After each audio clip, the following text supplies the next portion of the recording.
तो आज सबसे जो इंपॉर्टेंट क्वेश्चन सर अभी उठ रहा है कि ऐसा क्या ही हो गया कि भाई साहब 27 जनवरी शिफ्ट 1 में तो 240 नंबर पर 99 परसेंटाइल आई और 31 जनवरी शिफ्ट 2 में 150 नंबर पर 99 परसेंटाइल। एक ही एग्जाम है ये, जेईई मेंस जनवरी अटेम्प्ट है। हर बच्चे ने 1 साल 2 साल 3 साल तैयारी करी है। सेंटर अलॉटमेंट, शिफ्ट अलॉटमेंट, जो भी जिस भी प्रोसीजर से होता है वो हुआ। तो अब अगर कोई बच्चा 27 जनवरी वाली शिफ्ट में बैठा तो उसको 240 नंबर लेकर आने पड़ेंगे 99 परसेंटाइल के लिए। जनरली हर साल सर 190 200 पे आ जाती है, बच्चे का माइंडसेट है उतना ही स्कोर करना है। तो इस शिफ्ट वाला बच्चा भयंकर फंस गया पुराने अगर वो माइंडसेट को लेकर गया तो यार ये क्वेश्चन हमारे सामने भी इतने टाइम से है सर, 2 दिन से अपन इसी में पच रहे हैं। कल रिजल्ट आया स्पेसिफिकली तब पता चला कि यार क्या हो रहा है। तो पेपर खोलकर देखा पूरा एकदम फिजिक्स, केमिस्ट्री और मैथ्स, और पता लगाया क्वेश्चन बाय क्वेश्चन एनालिसिस करके कि यार एक्चुअल रीजन क्या है इतनी डिस्पैरिटी का। सर ये जो इतना अंतर है ना, जो भयंकर ब्लंडर हुआ है उसका अंतर क्या है। सर कुछ लोग ऐसा बोल रहे हैं कि ज्यादा बच्चे 27-29 में बैठ गए, कुछ ऐसा बोल रहे हैं कि यार पेपर लेवल में बहुत डिफरेंस था। तो यार आज अपन ये एनालाइज करेंगे क्योंकि बाकी सारी चीजें सर अपन एनालाइज नहीं कर सकते। वो एनटीए के पास ही डेटा है कि किस में ज्यादा बच्चे बैठे, टॉपर पहली वाली में ही बैठ गए क्या, या जो भी है। पर एक चीज का एनालिसिस अपन कर सकते हैं कि एक्चुअल पेपर लेवल में डिफरेंस क्या है यार। और जो एनालिसिस निकल कर आया ना हमारे लिए बड़ा शॉकिंग था यार। और मन में यार इतना बच्चों के लिए इतना वो अजीब सी जो फीलिंग हो जाती है ना, खासकर वो बच्चे जो सर 27 जनवरी शिफ्ट 1 में गए होंगे उनके लिए यार, जो दिल में मतलब गुस्सा बहुत आया यार कि ये गलत किया जिसने भी किया पेपर सेटिंग में या जो भी हुआ। तो सर अपन इसको एक बार सब्जेक्ट वाइज सब्जेक्ट पूरा एनालिसिस करते हैं। Subject analysis. और बच्चों इस एनालिसिस का अब देखो सबसे बड़ी जो बात है ना, इसको अप्रैल अटेम्प्ट में भी अगर ऐसा हो जाए, क्योंकि यार अब भरोसा किसी का भी किसी बात का भी नहीं करा जा सकता है, तो क्यों हुआ, और उससे भी बड़ी बात अब अप्रैल में इससे कैसे बचना है ना, वो भी सर साथ में डिस्कस करेंगे। और जो आज हम बच्चों बात करने वाले हैं ना, वो ऐसे नहीं कि टाइम पास बात कर रहे हैं कुछ कर रहे हैं। मैं आपको बताता हूं पूरा कैसे एनालिसिस करा है एक एक चीज का, क्वेश्चन बाय क्वेश्चन जाके। जैसे मैं फिजिक्स की अगर बात करूं बच्चों, तो हमने चैप्टर में क्वेश्चन बाय क्वेश्चन जाके एक एक चैप्टर का एक एक क्वेश्चन, किसमें क्या सवाल आया, किसमें क्या सवाल आया, किसका कैसा लेवल था ना, वो पूरा एनालिसिस, चाहे मैथ्स हो, फिजिक्स हो, केमिस्ट्री हो, पूरा इतना डिटेल लेवल पर ऐसा करके करा है। तो सर मतलब सबसे पहले मैं फिजिक्स की फाइंडिंग बताऊंगा सर इसमें। इसके अलावा फिर इसके बाद अपन ने जो अपने इसराइलिट्स हैं उनको कॉल करके पूछा जो अलग अलग शिफ्ट में थे, जिनकी अलग अलग शिफ्ट में 99 परसेंटाइल आई है, कि भाई तुम्हारे जैसे शिफ्ट 1 के बच्चों से पूछा इंडिविजुअली, जिसकी फिजिक्स में 99 के ऊपर आई थी कितने नंबर पर आई, मैथ्स में आई थी, केमिस्ट्री में आई थी। फिर 31 शिफ्ट 2 वाले बच्चों से पूछा जिनकी मैथ्स, फिजिक्स और केमिस्ट्री में इंडिविजुअल सब्जेक्ट वाइज 99 परसेंटाइल आई थी, अपना डेटा वेरीफाई करने के लिए कि यार हम लोग सही तरह से जा रहे हैं। और सर वो एकदम एक्यूरेट आया।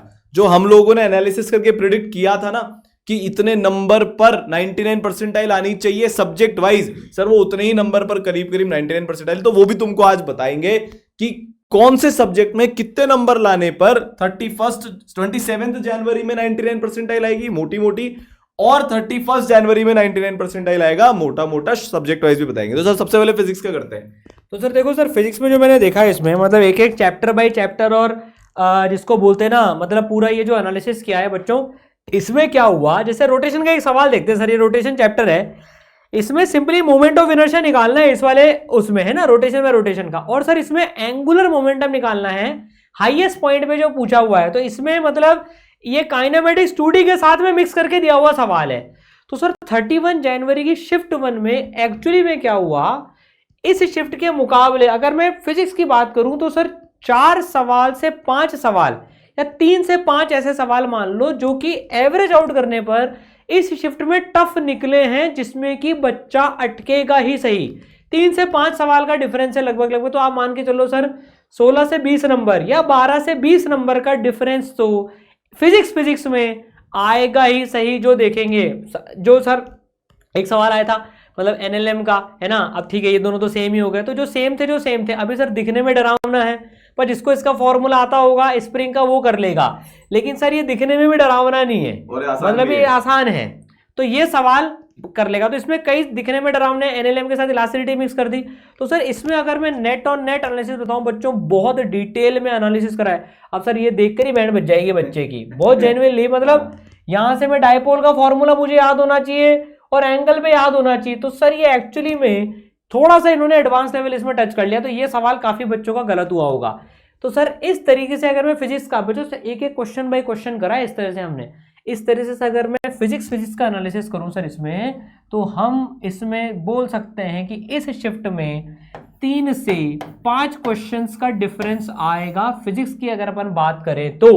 जिसकी फिजिक्स बहुत अच्छी होगी किसके कंपैरिजन में, उसका 3 क्वेश्चन का आएगा, जिसकी फिजिक्स एवरेज होगी वो 5 क्वेश्चन में इस सेम लेवल पे, इसमें 5 क्वेश्चन ज्यादा करके आता है, इसमें 5 क्वेश्चन वो कम करके आता। सर तो बच्चों से भी बात करके यही पता चला कि अगर इस शिफ्ट में 99 परसेंटाइल आपको लानी है, सिर्फ फिजिक्स की अगर अपन बात करें तो आपको करीब करीब 80 से 85 नंबर लाने पड़ेंगे 99 परसेंटाइल के लिए।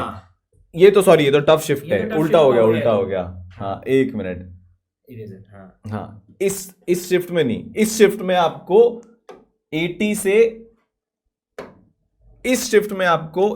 से 85 नंबर लाने पड़ेंगे 99 परसेंटाइल के लिए, है ना। और इस शिफ्ट में आपको 65 से 70 नंबर लाने पड़ेंगे 99 परसेंटाइल लाने के लिए। तो जैसा आप बोल रहे हो सर 3 से 4 क्वेश्चन का था, उतने ही मार्क्स का डिफरेंस आ रहा है। मतलब अगर कोई बच्चा 27 जैन शिफ्ट 1 में 80 नंबर लाएगा तो उसके 99 करीब आ जाएंगे फिजिक्स के अंदर। पर अगर वही बच्चा 31 जैन शिफ्ट में 65 से 70 ले आएगा तो 99 परसेंटाइल आ जाएंगे। तो सर इतना वेरिएशन तो पिछले सालों में भी देखा गया था। तो फिजिक्स में उतना बड़ा कोई इन्होंने क्रांति नहीं मचाई। अब सर जो सबसे ज्यादा बैंड बजी ना बच्चे की, वो पता है किस में बजी? वो हुआ सबसे बड़ा धमाका, सबसे बड़ी चोट हुई है सर केमिस्ट्री में। जितने भी रिएक्शंस थे ना, सब में ये बोला गया, और एक्चुअली में ऐसा हुआ कि 27 जैन की दोनों शिफ्ट, 29 जैन की दोनों शिफ्ट, और इनफैक्ट 30 जनवरी तक भी केमिस्ट्री आसान आ रही थी। पर 31 जनवरी शिफ्ट 2 में ना सर खेला हो गया। मतलब अगर मैं बोलूं सर यहां पर आपको फिर से वही 80 से 85 नंबर लाने हैं 99 परसेंटाइल लाने के लिए। पर जब मैं इधर आता हूं ना सर, तो मेरे को 55 से 60 नंबर ही लाने हैं 99 परसेंटाइल लाने के लिए। इन्होंने इतना बड़ा यहां पर डिफरेंस कर दिया, इतना तगड़ा पेपर लेवल में डिफरेंस हो गया। 25 नंबर का डिफरेंस, 25 से 30 नंबर का डिफरेंस आ रहा है सर। बाप रे। और पता है ये क्यों हुआ सर? इसका बहुत डेप्थ में एनालिसिस किया। यहां पर आप मानोगे नहीं, जीओसी प्लस नोमेनक्लेचर से मिलाकर अपने मानकर चलो करीब करीब 8-9 सवाल थे, और वो भी इजी सवाल। अच्छा। एक सिंगल ऑप्शन था, बस उसी में उनको करना था। इतना easy paper. Bonding plus periodic table मिलाकर सर 5 सवाल। पूरे पेपर में ऑब्जेक्टिव में फिजिकल के दर्शन ही नहीं हुए, और जो न्यूमेरिकल में फिजिकल के दर्शन हुए भी नॉन कैलकुलेटिव। कोई दिक्कत ही नहीं है भाई, बिल्कुल हो जाएगा। ऑर्गेनिक का कोई ऐसा सवाल नहीं आया सर जिसमें मल्टीपल रिएक्शंस हो रहे हो कि ए फिर बी और फिर सी पूछ लिया, कुछ नहीं हुआ। इसमें आपको पता है जो इनऑर्गेनिक के सवाल आए उनमें से मेजरली सवाल कैसे थे? आपको 4 ऑप्शन में 4 अलग अलग प्रॉपर्टी दे दी।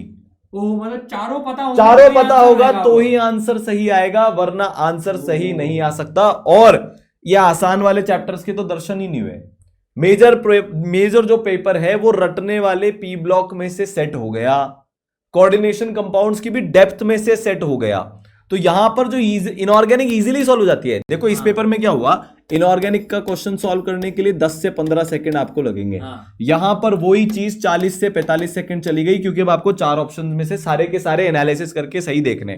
तो ये तो बात हुई इनऑर्गेनिक की। अब अगर सर मैं फिजिकल में आऊं ना, इस वाले पेपर में इतनी गंदी कैलकुलेशन थी, 3 डेसिमल प्लेसेस तक मोल की कैलकुलेशन करवाई है इसमें एनटीए ने। सर मोल वैसे ही नहीं हिलता है। और बेकार हो गया। और ऑब्जेक्टिव टाइप में भी इस बार फिजिकल केमिस्ट्री के दर्शन हुए।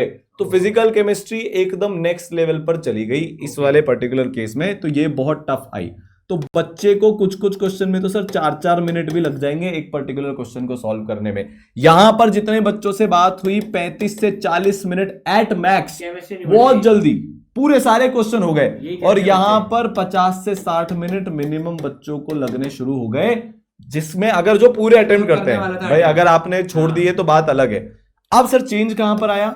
ऑर्गेनिक केमिस्ट्री में बड़ा चेंज आया। मल्टीपल क्वेश्चन ऐसे आए जिसमें ए से बी, बी से सी दे रखा था, चेन रिएक्शंस दे रखे थे, टोटल स्टीरियो आइसोमर्स पूछ लिए। तो सबसे पहले तो आपको यह पता होना चाहिए कि यार प्रोडक्ट क्या बन रहा है, फिर उसके बाद ये पता होना चाहिए उसमें कितने कायरल कार्बन है।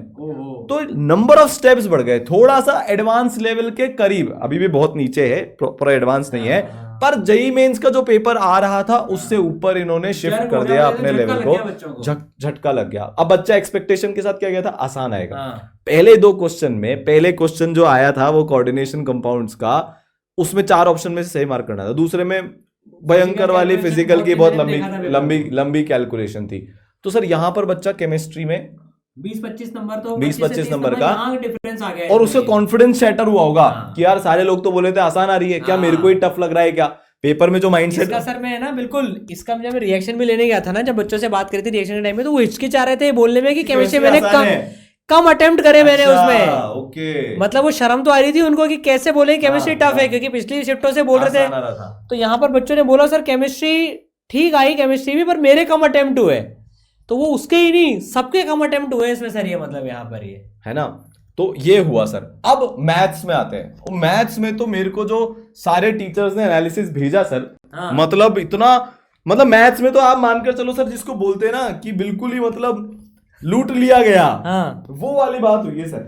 मैं अभी आपको देखो बताता हूं, मैथ्स में अगर मैं 31 जनवरी शिफ्ट 2 की बात करूं तो टीचर्स के अकॉर्डिंग इजी 4 क्वेश्चन थे, मीडियम 18 क्वेश्चन थे, और डिफिकल्ट या टफ में इसको बोल देता हूं, टफ में बोल देता हूं, अपने 8 क्वेश्चन थे। ठीक है। पर अगर इसी में ये बात करूं तो इजी 12 क्वेश्चन थे, मीडियम 15 क्वेश्चन थे, और डिफिकल्ट 3 क्वेश्चन थे। अभी बच्चे के हिसाब से वेरी करेगा, पर टीचर्स के हिसाब से ये मोटा मोटा कंपैरेटिव चार्ट है, इजी और डिफिकल्ट नहीं है। अब सर आपको पता है इसके जो टफ थे ना, इसके जो टफ थे उसमें भी एक खास बात थी। इनके जो टफ थे, अभी आपको एक मस्त बात बताता हूं, इनके जो टफ थे ना, ये वाले जो टफ थे सर, ये कैलकुलेटिव टफ थे। ओके, कंसेप्चुअल टफ नहीं थे, कैलकुलेशन लंबी थी। ये कैलकुलेटिव प्लस, अच्छा ये 27 हाँ ये कैलकुलेटिव टफ थे, पर इसके जो टफ थे ना सर, वो कैलकुलेटिव प्लस कंसेप्चुअल टफ थे। ओके, तो जो टीचर्स ने मेरे को बताया और जो बच्चों ने बताया, उनके हिसाब से करीब करीब इसमें अगर आपको 99 परसेंटाइल लानी है तो आपको 70 से 75 मार्क्स पे आ जाएगी। इतना ज्यादा नंबर गए, मैथ्स के भी 99 परसेंटाइल के। यहाँ के देखोगे ना आप सर शॉक हो जाओगे। टीचर ने मेरे से बोला है कि अगर बच्चा 35 से 40 नंबर ले आया ना, इनके सर अमित सर, इन्होंने पूरा एनालिसिस किया भुवनेश सर ने, अगर बच्चा 35 से 40 भी ले आया तो उसके 99 परसेंटाइल इन मैथ्स आ जाएगी। इतना ड्रास्टिक डिफरेंस ये एग्जाम कंडक्टिंग बॉडी ने पेपर में रखा है। यार ये तो बिल्कुल ही सर अजीब है, मतलब ऐसा होना ही नहीं चाहिए। बच्चा एक्सपेक्ट भी नहीं कर सकता, ना इसकी कोई तैयारी कर सकता। तो सर हुआ क्या, जो बच्चा मेंटली प्रिपेयर्ड होकर गया था ना कि जैसा पेपर आएगा उसी के अकॉर्डिंग दूंगा, चाहे 200 चाहे 240 उससे फर्क नहीं पड़ा उसको, वो पेपर के अकॉर्डिंग करके आ गया, उस बच्चे का अच्छा हो गया। तो यार मतलब अप्रैल अटेम्प्ट के लिए लर्निंग बहुत जरूरी है सर, बताओ बच्चों को। मतलब ये एक बात है सर। देखो मुझे लग रहा है कि ये एक फैक्टर तो बहुत बड़ा काम करा है ही सही, कि 240 और 150 में जो 90 नंबर का डिफरेंस आ रहा है 80-90 का, ये यार ये एक बहुत बड़ा फैक्टर रहा है सर। इसके अलावा बाकी फैक्टर्स तो एनटीए को ही पता है, ज्यादा बच्चे, टॉपर बच्चा, ज्यादा मार्क्स वाले बच्चे, पहले जिसने फॉर्म भरा बच्चे, टेक्निकल एरर, वो सब उनको पता है। हम जो एनालिसिस कर सकते हैं तो पेपर के लेवल में बहुत डिफरेंस आया है। तो यार अब देखो अप्रैल के लिए ना, अब हमें सबसे पहली लर्निंग ये करनी है कि दोनों के लिए प्रिपेयर होना है। एनटीए से हम कुछ एक्सपेक्ट नहीं कर सकते हैं कि वो ये गूगली वापस से खेल जाए, अनप्रिडिक्टेबल एग्जाम हो गया, अनप्रिडिक्टेबल हो गया ये। तो आप जो है सबसे पहली बात तो पुरानी हिस्ट्री को देखकर कोई जजमेंट अपने पेपर का ना लें कि यार मेरा पेपर भी ऐसे आ सकता है क्या। चुपचाप जैसे जेईई एडवांस में हम बॉल को टप्पा गिरने के बाद पता लगाते हैं कि भैया बॉल कैसी आई है, वैसे ही आपको जेईई मेन में भी करना पड़ेगा। है ना। और दूसरी बात सर, मतलब ये जो पेपर था 27 जनवरी शिफ्ट 1 का, ये अभी तक का मतलब इजीएस्ट होगा ये, 4 साल में, है ना। हाँ, इतनी हाई कभी भी किसी उसमें नहीं कभी नहीं गई, या ज्यादा बच्चे बैठ गए, मतलब परसेंटाइल वाइज सबसे ज्यादा मार्क्स में 99 आई है। तो यार इसके लिए मैं सर एक चीज रिकमेंड करूंगा अब अप्रैल अटेम्प्ट के लिए, कि भैया देखो 1-2 पेपर नीट के भी, फिजिक्स केमिस्ट्री के 1-1 घंटे में फिजिक्स के 45 क्वेश्चन और नीट के जो 45 क्वेश्चन है ना, वो अटेम्प्ट कर लेना, कि आपको उसके दर्शन हो जाएं कि यार अगर बाय चांस नीट लेवल का पेपर भी आ गया तो मैं कैसे उखाड़ूंगा उसको। मैं सर फिजिक्स में एक्चुअली में देख रहा था, तो बहुत ऑनेस्टली बताऊं तो 60-70% सवाल नीट के PYQ से बिल्कुल सिमिलर थे, जेन्युइनली सिमिलर थे। तो यार 1-2 नीट के पेपर भी लगा के जाना फिजिक्स और केमिस्ट्री के पिछले साल के, आपको आइडिया लगेगा कि यार ऐसा पेपर दिख गया तो मेरी स्पीड मैटर करती है, उसमें मैं फिर तेज अटेम्प्ट करूंगा, तभी मेरे ज्यादा होंगे और तभी मैं ज्यादा मार्क्स पे ज्यादा परसेंटाइल लाऊंगा। सर ये बड़ा डिफिकल्ट गेम हो गया, देखो बच्चे ने गलत गैस कर लिया, एडवांस लेवल का ही गेम हो गया सर। अब ये मतलब गेम खेलने में जे एडवांस वाला गेम हो गया, कि अगर मैंने गलत बॉल समझ ली कि यार बॉल ऐसी नहीं आई और मैंने शॉट खेल लिया तो आउट होने का डर भी पूरा का पूरा है। गूगली का भी ध्यान रखना पड़ेगा, गूगली का भी ध्यान रखना पड़ेगा, क्योंकि सर किसी सब्जेक्ट में ऐसा खेला हो गया, केमिस्ट्री टफ आ गई, फिजिक्स में ऐसा हो गया, तो अब आपको हर सब्जेक्ट में सोच समझ के काम करना पड़ेगा, पेपर को देखकर कि भाई ये कैसे हो रहा है। मतलब अब सर है ना, टेम्परामेंट का बहुत बड़ा रोल हो गया है, और अनसर्टेनिटी को हैंडल करने की जो काबिलियत है, जो कैपेसिटी है, उसका बहुत बड़ा रोल हो गया है कि आप यार कितना स्कोर करते हो। तो यार जिन बच्चों का इस कारण से कि उन्होंने 200 का ही अटेम्प्ट किया, या किसी कारण से उनका जो पेपर बिगड़ गया, जो 99 परसेंटाइल एक्सपेक्ट कर रहे थे 210 के पास और उनका 97 ही आया, यार आप लोग अब दिल छोटा मत करो। एक बार चोट हो गई, इससे ज्यादा और क्या वेरिएशन कर सकते हैं ये बहुत मुश्किल है। मतलब अब और क्या ही कर लेगा, 240 की जगह 260 पर 99 ले आएगा, but we are mentally prepared now कि हाँ यार ऐसा भी हो सकता है। तो यार अब सारी बातों को पीछे छोड़कर अपनी पूरी ताकत से सर बच्चों को लग जाना चाहिए अगले अटेम्प्ट के लिए। तो यार ये बहुत डेप्थ में एनालिसिस किया है, और इसका सबसे बड़ा अगर आपको कोई टेक अवे लेना है तो वो ये लेना है यार, एग्जाम को क्वेश्चन बाय क्वेश्चन चलाओ, क्वेश्चन करो, उसमें अपना कॉन्फिडेंस रखो। आसान आए तो ये नहीं सोचना इतना आसान कैसे आ गया, और टफ आए तो ये नहीं सोचना यार ये तो जेईई मेंस से इतना टफ कैसा आ गया। क्वेश्चन पढ़कर जो आपको फीलिंग आ रही है, अपने ऊपर कॉन्फिडेंस रखो और उस हिसाब से करो। आपसे ज्यादा क्वेश्चन बनते जा रहे हैं तो समझ जाना यार कि परसेंटाइल ज्यादा, मतलब ज्यादा नंबर पर 99 इस बार आएगी, तो मेरे को भी ज्यादा अटेम्प्ट करने हैं, ठीक है। और सर पता है जो केमिस्ट्री और मैथ्स में हो ना, उसके कारण मेन इसमें चक्कर पड़ गया, क्योंकि बच्चा केमिस्ट्री को अज्यूम करके जाता है इजी, वो आगे टफ, और इसमें बच्चा मैथ्स को अज्यूम करके गया टफ, वो आगे रिलेटिवली इजी, तो बच्चा दोनों तरफ फंस गया।